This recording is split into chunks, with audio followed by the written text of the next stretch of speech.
They first took off his clothes.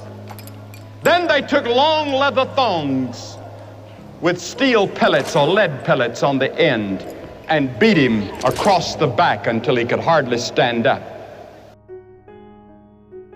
Then they put a crown of thorns on his brow and his face was bleeding. And they laughed at him and they spit on him and they mocked him. And with one snap of his finger, 72,000 angels had already drawn their swords ready to come to his rescue and wipe this planet out of existence in the universe. And Jesus said, no, to this end was I born. And he dragged and lifted and hauled that cross. When he died on that cross, and they nailed him, they put the nails in his hands. And you know what he said? Forgive them, they know not what they do. Forgive them.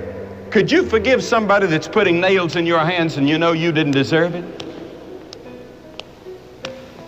He didn't squirm, he didn't yell, he didn't scream.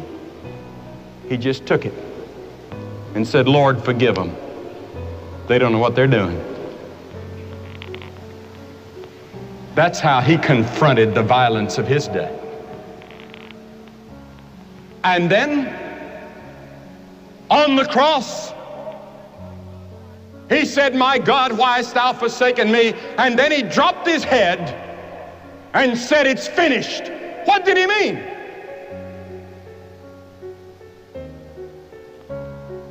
He meant your plan of salvation was finished.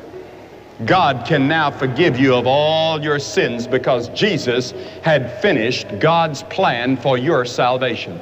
Because you see, God knows every one of you by name. He has the hairs of your head numbered. God looks upon you as though you were the only person in the whole universe.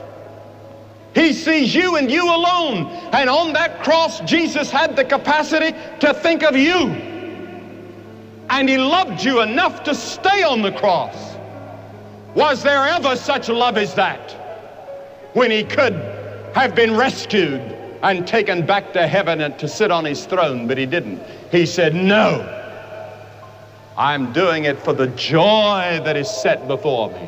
Because he saw that he would be raised from the dead. He saw that there would be a gathering in the generations to come of a people for his name that would make up his body. He saw the day when we will reign with him in his kingdom.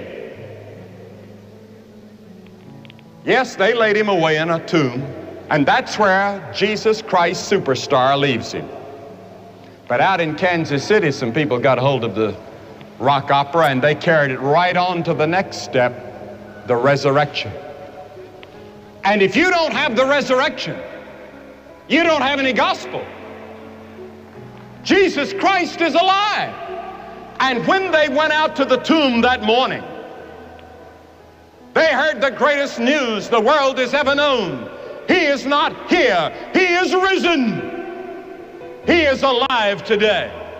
And the thing that inspired the disciples to turn the world upside down in their day was the resurrection. They went everywhere declaring that Jesus is alive.